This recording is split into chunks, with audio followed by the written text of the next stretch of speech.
He is brilliant. ஆனா அடிக்கடி ரொம்ப டயர்ட் ஆயிடுறான். லயன் டேட் சிரப் நோய் எதிர்ப்பு சக்தி அதிகமா இருக்கு. தினமும் 2 ஸ்பூன்.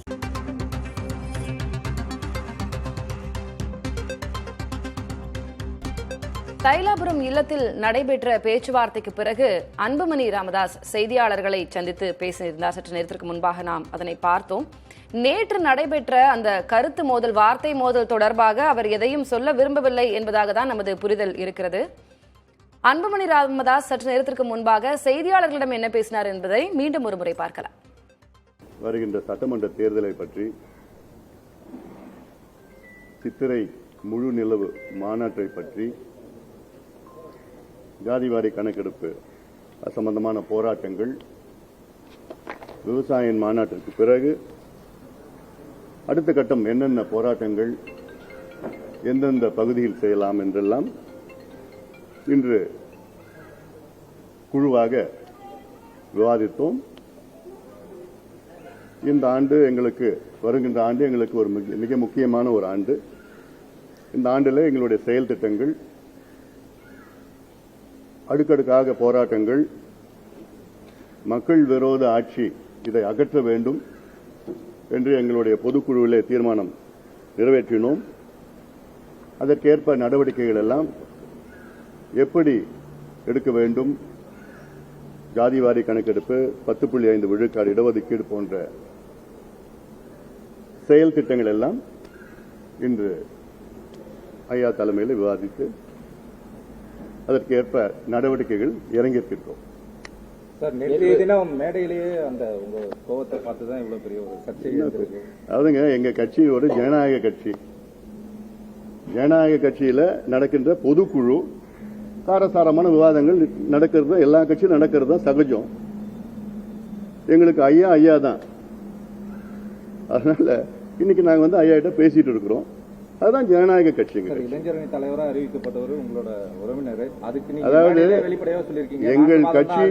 எங்கள் கட்சியினுடைய உட்கட்சி பிரச்சனை பற்றி நீங்க பேசுறதுக்கு எதுவும் தேவையில்லை. அது எங்களுடைய உட்கட்சி பிரச்சனை, நாங்க பேசிப்போம். அதே முடிவு இளைஞரணி தலைவர்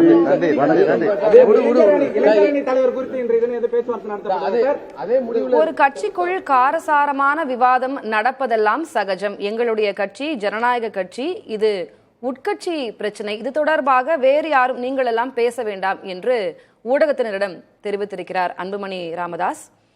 அவர் எங்களுடைய ஐயா, எங்கள் ஐயாவிடம் நாங்கள் பேச வந்திருக்கிறோம் என்று ராமதாஸ் குறித்து குறிப்பிட்டிருந்தார். மேலும் இந்த பேச்சுவார்த்தையில் என்ன நடைபெற்றது, என்ன பேசினீர்கள் என்று கேட்டதற்கு 2026 குறித்து பேசினோம், விவசாய மாநாடு, அது தொடர்பான நிகழ்வுகள், அடுத்தது என்ன செய்ய வேண்டும் என்பது குறித்து பேசியிருக்கிறோம், அடுத்து எங்கெல்லாம் போராட்டம் நடத்த வேண்டும் என்பது குறித்து பேசியிருக்கிறோம், சாதிவாரி கணக்கெடுப்பு, 10.5 விழுக்காடு இடஒதுக்கீடு குறித்தெல்லாம் பேசியிருக்கிறோம் என்று பேசியிருந்தார். தவிர நேற்று நடைபெற்ற அந்த காரசாரமான விவாதம், அவர்களுக்கு இடையில் நடைபெற்ற கருத்து மோதல் குறித்து எதையுமே பேசவில்லை அன்புமணி ராமதாஸ் என்பது நமக்கு தெரிகிறது. இந்நிலையில் நம்முடைய செய்தியாளர் காமராஜ் விழுப்புரத்திலிருந்து இணைந்திருக்கிறார், அவரிடம் பேசலாம். முன்பாக பாமக எம்எல்ஏ திரு அருள் நம்மோடு தொலைபேசி வாயிலாக இணைந்திருக்கிறார், அவரிடம் பேசலாம். சார் வணக்கம். வணக்கங்க. இப்போ நேற்று அவ்வளவு பெரிய ஒரு விவகாரம் நடந்தது, அதுதான் இன்றைக்கு பேசுபொருளாக இருக்கிறது அரசியல்ல. இதுக்கப்புறம் ராமதாஸ் அவர்களும் அன்புமணி ராமதாஸ் அவர்களும் பேச்சுவார்த்தை நடத்தி இருக்கிறார்கள், பேசியிருக்கிறார்கள். அப்படின்னா நேற்றைய சம்பவம் குறித்து எதுவுமே பேசலையா? இன்னைக்கு அன்புமணி அவர்களிடம் கேட்கும் போது மற்ற எல்லா விஷயங்களையும் பட்டியலிடுகிறார். முகுந்த நியமனம் தொடர்பாக, அதுக்கு இவரு எதிர்ப்பு தெரிவித்தது தொடர்பாக, இருவருக்குள்ளும் நடைபெற்ற அந்த கருத்து மோதல் தொடர்பாக எதுவுமே பேசலையே. அம்மா, நான் மீண்டும் உங்கள்கிட்ட சொல்றதுதான், நேற்று நான் சொன்ன செய்தி தான் மீண்டும் உங்கள்கிட்ட அடுத்த நேரத்தில் சொல்றேன். எந்த நிலையிலையும் எங்க ஐயா அவர்களுக்கும் எங்கள் சின்னையா அவர்களுக்கு எந்த விதமான மனமாச்சரியமும் எப்பவுமே கிடையாதுங்க. இது ஒரு ஜனநாயக இயக்கம். எங்களுடைய தலைவர் அன்புமணி அவர் சொன்னது மாதிரி இது ஒரு ஜனநாயக இயக்கம். இயக்கத்துல பேசுறது சாதாரணமான பேச்ச ஊடக நண்பர்கள் பெருசுபடுத்திட்டீங்க.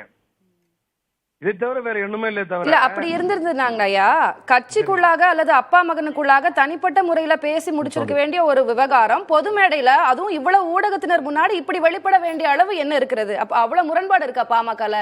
அப்படித்தானே கேட்க வேண்டி இருக்கு. ஆமா, இது நான் தான் மீண்டும் சொல்றேன், ஒரு ஜனநாயக இயக்கம். முரண்பாடுன்னு எதை சொல்றீங்க? ஏங்க, இப்ப கருத்து ஒருத்தர் கருத்து பரிமாற்றத்தை முரண்பாடுன்னு சொல்லுவீங்களா? ஏங்கம்மா, திமுக எல்லாம் என்ன எவ்வளவு தூரம் நடந்துச்சு அதெல்லாம் நீங்க பாத்தீங்க. அவங்க எல்லாம் பேசுனாங்க, அதெல்லாம் அது திமுகவிடம் கேட்போம் சார். சரிம்மா, ஆமா சொல்லுங்க. இல்ல அது திமுகக்குள்ள இருக்கிற முரண்பாடுகள், மற்ற கட்சி அதிமுகக்குள்ள இருக்கிற முரண்பாடுகள், அது நாங்க அவங்க கிட்ட கேட்போம். நேற்று மேடையில நடைபெற்ற ஒரு விஷயம் இது தொண்டர்கள் மத்தியில என்ன தாக்கத்தை ஏற்படுத்தி இருக்கும்? நான் புதிய தலைமுறைக்கு மீண்டும் மீண்டும் சொல்றேன், பாட்டாளி மக்கள் கட்சியில சிறிதளவு கூட கருத்து முரண்பாடோ கருத்து மோதலோ எதுவுமே இல்லை. நான் நேற்று சொன்னேன், ஐயா அவர்களும் எங்களுடைய சின்னையா அவர்களும் 2 பேரும் ஒண்ணுதான், ஒன்னாதான் பாக்குறோம். இவரை தனியாக அவரை தனியாக இன்றைக்கும் பாட்டாளி மக்கள் கட்சியை சேர்ந்த தொண்டர்களாகட்டும், தமிழகத்தில் இருக்கிற 2.5 கோடி வன்னிய மக்களாகட்டும் பிரித்து பார்க்கவே இல்லை. எங்களுக்கு 2 பேருமே எப்படின்னா மருத்துவர் ஐயா அவர்கள், ஐயா எங்களுடைய தெய்வம், பாட்டாளி மொழி தலைவரான அன்புமணி ராமதாஸ் அவர்கள். இதுல எந்த மாற்று கருத்து இல்ல. எங்களுடைய பார்வை என்பது இருவரும் ஒருவரே. இதுல எந்த விதமான மாற்று தான் தலைவர் தான் ரொம்ப அழகா சொல்லிட்டாருல்ல, ஒரு ஜனநாயக இயக்கம், ஜனநாயக இயக்கத்திலே ஒருத்தர் பேசுவது என்பது தவறுன்னு சொல்ல எப்படி சொல்ல முடியும்? ஒருத்தர் ஒரு செய்தி பரிமாற்றம். இருவரையும் பிரித்து பார்க்க வேண்டிய அவசியம் இல்லை, இருவரும் ஒன்றுதான் சொல்லியிருக்கீங்க. ஆனா அவங்களுடைய கருத்து மட்டும் வேறு வேறாக இருக்கிறது அப்படின்றத எங்களால புரிஞ்சுக்க முடியுது. முகுந்தன், இல்ல சார், ஒரே ஒரு கேள்வி. முகுந்தன் அவர்களுடைய நியமனம் ராமதாஸ் நேற்று அறிவிப்பு வெளியிட்டிருந்தார். இன்னும் முகுந்தன் அப்படின்றவர் இளைஞரணி தலைவராக தான் தொடர்கிறாரா, இல்ல அவர் தரப்புல இருந்து எனக்கு இந்த பதவி வேண்டாம்னு சொல்லப்பட்டது, அது தொடர்பான கிளாரிட்டி என்ன சார்? பாட்டாளி மொழி உட்கட்சி பிரச்சனை, அது பொது வழியில பேசக்கூடியதெல்லாம் நாங்க பேச முடியாதுல்லங்க. பொதுவெளிக்கு வந்ததுக்கு அப்புறம் பொதுவெளியில கேட்க தானே சார் செய்வாங்க? இல்லைங்கம்மா, பொதுவெளி பாட்டாளி மக்கள் கட்சியினுடைய உட்கட்சி பிரச்சனை, அதை எங்களுடைய நிறுவன தலைவரும் எங்களோட தலைவர்களும் முடிவு பண்ணுவாங்க. அதுக்கான பேச்சு இப்ப எழவே இல்லைங்க. ஐயா இப்ப எந்த நிறுவனராகவும் என்னுடைய கட்சியினுடைய தலைவரை பார்த்திருக்காங்க, மருத்துவர் ஐயா அவர்களை.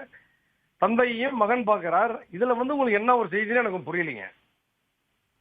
உள்ளுக்குள்ள நிறைய அதிருப்திகள் இருக்கிறது. எதுவுமே இல்லைங்கம்மா. நிறுவனருக்கும் தலைவருக்கும் இடையிலான அதிகார மோதல் இது அப்படின்லாம் விமர்சனங்கள் வருகிறது. எதுவுமே இல்லைங்க. ஊடகங்களுக்குள்ள ஊடகங்கள் இத ஒரு செய்தியை பெருசு பண்றாங்களே தவிர எந்த விதமான இதுவும் இல்லை. இன்னைக்குதான் தெளிவா அழகா மிகச்சிறப்பா எங்களோட தலைவர் தைலாபுரத்துல பேட்டி கொடுத்துட்டாரு. இந்த ஊடகங்கள்ல நேத்துல இருந்து ஓடிக்கொண்டிருக்கிற செய்தி முற்றுப்புள்ளி வைக்கப்பட்டிருக்கிறது. நன்றிங்கம்மா. அன்புமணி ராமதாஸ் அது குறித்து எதுவுமே, முகுந்தன் குறித்து எதுவுமே பேசலையே. நேற்று அவ்வளவு காட்டமாக விமர்சனம் செய்தவர், எதிர்த்தவர், இன்றைக்கு ஒன்னும் சொல்லலையே. ஆமா, தலைவர் தான் உட்கட்சி பிரச்சனை சொல்லிட்டாங்க. உள்ளுக்குள்ள பேசிட்டு இருக்கிறோம். சரி, நன்றி திரு அருள். கட்சியோட பிரச்சனை வெளியே பேச முடியாதுல்லங்கம்மா. ரைட், நன்றி சார். இணைப்பில் உங்கள் தரப்பு விளக்கத்தை எழுத்ததற்கு நன்றி Thiru Arul. He is brilliant. ஆனா அடிக்கடி ரொம்ப டயர்ட் ஆயிடுறான். லயன் டேட் சிரப் நோய் எதிர்ப்பு சக்தி அதிகமா இருக்கு. தினமும் 2 ஸ்பூன்.